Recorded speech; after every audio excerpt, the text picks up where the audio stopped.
Hello மக்களே! எல்லாரும் எப்படி இருக்கீங்க? இன்னைக்கு நான் பார்க்க போற விஷயம் பார்த்தீங்கன்னா, கவர்மெண்ட் ஜாப்புக்கு குறிப்பா யுபிஎஸ்சி, டிஎன்பிஎஸ்சி, பேங்க் எக்ஸாம் படிச்சுட்டு இருக்கிற எல்லாருக்குமே ரொம்ப முக்கியமான அப்டேட் வந்திருக்கு. சுப்ரீம் கோர்ட் ஒரு முக்கியமான ஜட்ஜ்மெண்ட் குடுத்துருக்காங்க. இதனால உங்களுக்கு என்ன பயன்? எல்லாமே டீட்டெயிலா இந்த வீடியோல பார்க்கலாம். அதுலயும் ஓபிசி இடஒதுக்கீடு கீழ வரக்கூடிய ஸ்டூடண்ட்ஸ்க்கு சுப்ரீம் கோர்ட் ஒரு மிகப்பெரிய ஒரு தீர்ப்பு குடுத்துருக்காங்க. பொதுவா ஓபிசி சர்டிஃபிகேட் வாங்கும்போது இந்த கிரீமி லேயர், நான் கிரீமி லேயர் பஞ்சாயத்து பார்த்தீங்கன்னா ஒண்ணு வரும். அதில இப்போ ஒரு மிகப்பெரிய ஒரு தெளிவ பார்த்தீங்கன்னா, உச்சநீதிமன்றம் சொல்லியிருக்காங்க. ஆக்சுவலா பிரச்சனை எங்க ஆரம்பிச்சது? சுப்ரீம் கோர்ட் என்ன சொல்லியிருக்காங்க? எல்லாமே டீட்டெயிலா இந்த வீடியோல பார்க்கலாம். இந்த ஓபிசி கேட்டகரியில கிரீமி லேயர், நான் கிரீமி லேயர் நிறைய பேர் தெரிஞ்சிருக்கும். யாரெல்லாம் ஓபிசி கேட்டகரியில இந்த கிரீமி லேயர் கீழ வராங்களோ, அவங்களுக்கு இந்த இடஒதுக்கீடுலாம் கிடையாது. பொதுவா ஓபிசி கேட்டகரியில நான் கிரீமி லேயருக்கு பார்த்தீங்கன்னா, 27% இடஒதுக்கீடு சலுகை பெற முடியும். ஆனா, அந்த கிரீமி லேயர் கீழ வரவங்களுக்கு அந்த இடஒதுக்கீடு பார்த்தீங்கன்னா கிடைக்காது. இத எத பேஸ் பண்ணி தீர்மானிக்கிறாங்கன்னா, அதாவது கிரீமி லேயர் கீழ யார் வருவாங்க, நான் கிரீமி லேயர் கீழ யார் வருவாங்கன்ட்டு எத பேஸ் பண்ணி தீர்மானிக்கிறாங்கன்னா, பொதுவா ஒரு குடும்பத்தோடைய ஆண்டு வருமானம் 8 லேக்ஸ் அதுக்கு மேல இருக்கவங்கலாம் பார்த்தீங்கன்னா, இந்த கிரீமி லேயர் கீழ வருவாங்க. அவங்க சலுகைக்கு பார்த்தீங்கன்னா தகுதியற்றவங்க. ஆனா, இது விஷயமா இப்ப ரீசென்ட்டா சுப்ரீம் கோர்ட் பார்த்தீங்கன்னா, ஒரு ஜட்ஜ்மெண்ட் குடுத்துருக்காங்க. டோட்டலா அத மாத்தியிருக்காங்கன்னு சொல்லலாம்.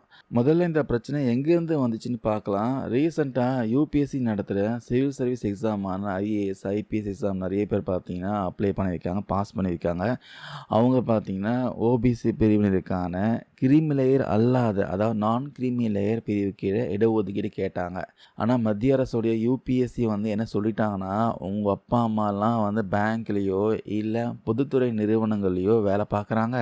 அவங்க வாங்குற மாதாந்திர சம்பளத்த கணக்கு பண்ணி பார்த்தா, நீங்க எல்லாரும் கிரீமி லேயர் பிரிவுக்குள்ள தான் வருவீங்க. அதனால உங்களுக்கு ஓபிசி, நான் கிரீமி லேயர் இடஒதுக்கீடு தர முடியாது அப்படின்னு சொல்லிட்டாங்க. அவங்க கோரிக்கைய பார்த்தீங்கன்னா நிராகரிச்சுட்டாங்க. இப்ப இங்க தான் பார்த்தீங்கன்னா பிரச்சனை ஆரம்பிச்சிருக்கு. இந்த இடத்துல தான் நம்ம ஒரு முக்கியமான விஷயம் தெரிஞ்சுக்கணும். 2004ல மத்திய அரசு வெளியிட்ட ஒரு முக்கியமான அரசாணைய பத்தி தெரிஞ்சுக்கணும். அந்த அரசாணையில என்ன சொல்லியிருக்காங்கன்னா, ஒரு ஸ்டூடண்ட்ஸ் உடைய பேரண்ட்ஸ் பார்த்தீங்கன்னா, பப்ளிக் செக்டார் யூனிட்லயோ, இல்ல பேங்க்லயோ, யூனிவர்சிட்டிலயோ, தனியார் நிறுவனங்களையும் வேலை பார்த்தா, அவங்களுடைய பதவிய அரசு பணிக்கு இணையானதா இன்னும் அரசாங்கம் முடிவு பண்ணல. அதனால இது மாரி சிச்சுவேஷன்ல இருக்கிறவங்களுக்கு கிரீமி லேயர் எப்படி கண்டுபிடிக்கணும்னா, அவங்களுக்கு வருமான சோதனை பண்ணணும். ஆனா, இங்க தான் பார்த்தீங்கன்னா, ஒரு பெரிய ட்விஸ்ட்டே இருக்கு.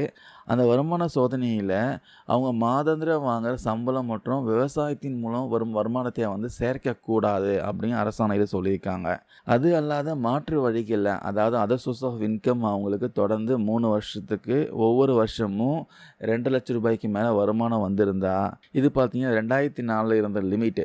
அவங்கலாம் பார்த்தீங்கன்னா, கிரீமி லேயர் வகுப்புல வருவாங்க அப்படின்னு அரசாணையில தெளிவா சொல்லியிருக்காங்க. ஆனா, அந்த யுபிஎஸ் அதிகாரிகள்லாம் சம்பளத்தையும் சேர்த்து கணக்கு பண்ணி ஸ்டூடண்ட்ஸ் ரிஜெக்ட் பண்ணதுனால, பாதிக்கப்பட்ட ஸ்டூடண்ட்ஸ் எல்லாருமே மத்திய தீர்ப்பாயம், சென்னை, டெல்லி, கேரளா ஹைகோர்ட் நாடியிருக்காங்க. இந்த வழக்க பார்த்தீங்கன்னா, விசாரிச்ச எல்லா நீதிமன்றங்களும் ஸ்டூடண்ட்ஸ்க்கு சாதகமா தீர்ப்பு குடுத்துருக்காங்க. சம்பளத்த வச்சு கிரீமி லேயர முடிவு பண்ணாதீங்கன்னு சொல்லிட்டாங்க. ஆனா, மத்திய அரசு இத ஏத்துக்காம, இத எதிர்த்து சுப்ரீம் கோர்ட்ல பார்த்தீங்கன்னா அப்பீல் பண்ணாங்க. இப்போ சுப்ரீம் கோர்ட் இதுக்கு பார்த்தீங்கன்னா, ஒரு முற்றுப்புள்ளி வச்சு சூப்பரான ஒரு தீர்ப்பு குடுத்துருக்காங்க. நீதிமன்றம் ரொம்ப கராரா சொல்லிட்டாங்க. ஒரு மாணவர் ஓபிசி கிரீமி லேயருக்குள்ள வராரா இல்லையான்ட்டு, அவங்க அப்பா, அம்மா வாங்குற மாதாந்திர சம்பளத்த மட்டும் அடிப்படையா வச்சு தீர்மானிக்கவே முடியாதுன்னு அதிரடியா உத்தரவு போட்டிருக்காங்க. சுப்ரீம் கோர்ட் பார்த்தீங்கன்னா, இதோட மட்டும் நிறுத்தல. இந்த தீர்ப்புல பார்த்தீங்கன்னா, வரலாற்று சிறப்புமிக்க மண்டேல் கமிஷன், அப்புறம் இந்திரா சகானி இந்த வழக்கையும் சுட்டிக்காட்டியிருக்காங்க. ஸோ பேரண்ட்ஸோடைய சம்பள வருமானத்தை மட்டும் கணக்கிட்டு ஒருத்தரை பார்த்தீங்கன்னா கிரீமி லேயர்ன்னு ஒதுக்க முடியாது அப்படின்னு ரொம்ப அழுத்தமாக சொல்லிட்டாங்க. சுருக்கமாக சொல்லணும்னா மக்களே, உங்கள் அப்பா அம்மா ப்ரைவேட் கம்பெனிலேயோ இல்லை பேங்க்லேயோ வேலை செஞ்சு சம்பளம் வாங்குறாங்க. இது மாதிரி ஒரு காரணத்துக்காக மட்டும் உங்களை ஓபிசி, நான் கிரீமி லேயர்ல இருந்து இனிமேல் ஈஸியாக தூக்க முடியாது.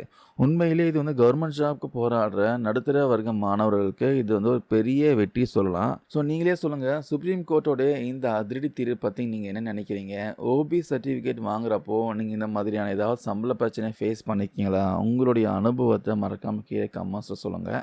இந்த முக்கியமான இன்ஃபர்மேஷனை கவர்மெண்ட் ஜாப்க்கு படிக்கின்ற உங்கள் ஃப்ரெண்ட்ஸுக்கு, ஃபேமிலிக்கு எல்லாம் வாட்ஸ்அப் குரூப்லேயும் ஷேர் பண்ணுங்கள். இந்த தகவல் யூஸ்ஃபுல்லாக இருக்கும்னு நம்புகிறேன். தேங்க்யூ நண்பா, நண்பீஸ்.